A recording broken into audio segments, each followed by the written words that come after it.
हरि अनंत, हरि कथा अनंता। भारत की संस्कृति में और उसकी कथाओं में ऐसे सुंदर जीवन मूल्य छुपे हुए हैं जिनके होने से पूरी मनुष्यता का मार्ग सरल हो जाता है।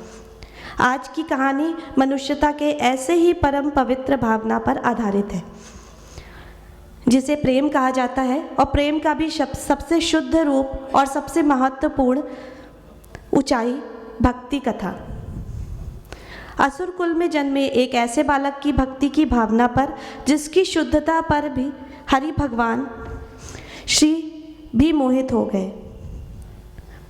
हिरण्यकश्यप ने प्रजापति भगवान ब्रह्मा जी की आराधना करके कठिन तप करके वरदान प्राप्त किया।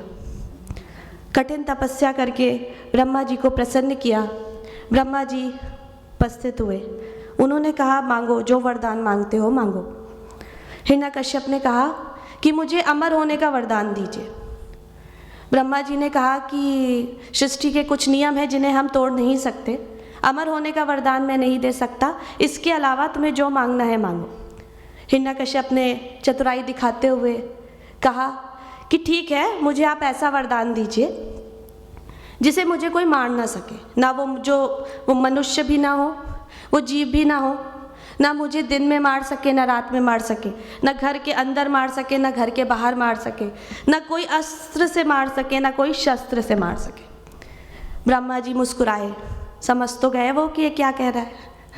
उन्होंने तथास्तु कहकर वरदान दे दिया। हिरण्यकश्यप वरदान प्राप्त करके उसने प्रजा पर अत्याचार प्रारंभ कर दिए। लेकिन नियति की योजना बड़ी निराली होती है।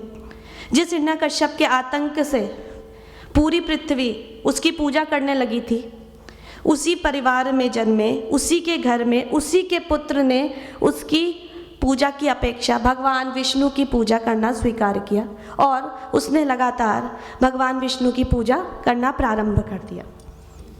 हिरण्यकश्यप को ये चीज़ बिल्कुल पसंद नहीं आई। उन्होंने कहा कि या तो तुम मेरी पूजा करो, ना तो मैं तुम्हें मृत्यु दंड दे दूंगा। सबने समझाया। उसने सिपाहियों को बुलाया और कहा, ठीक है, इसको कारागार में डाल दो। सिपाहियों ने भक्त प्रहलाद को कारागार में डाल दिया और कारागार में सांप छोड़ दिए, बहुत सारे सांप छोड़ दिए।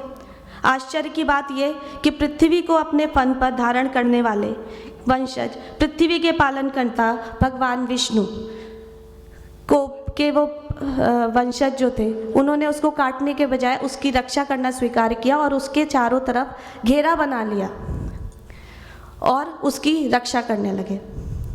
हिरण्यकश्यप को बहुत गुस्सा आया, वो बहुत गुस्से में था। इसी समय उसकी बहन आ गई। उसने कहा, भैया आप परेशान मत होइए, मुझे एक वरदान प्राप्त चादर है, मैं उसे ओढ़ के बैठ जाऊंगी और मैं अग्नि में बैठ जाऊंगी और अग्नि से बच जाऊंगी और ये भक्त आपका पुत्र अग्नि में जल जाएगा। हिरण्यकश्यप ने कहा, ठीक है, ये भी कर लो।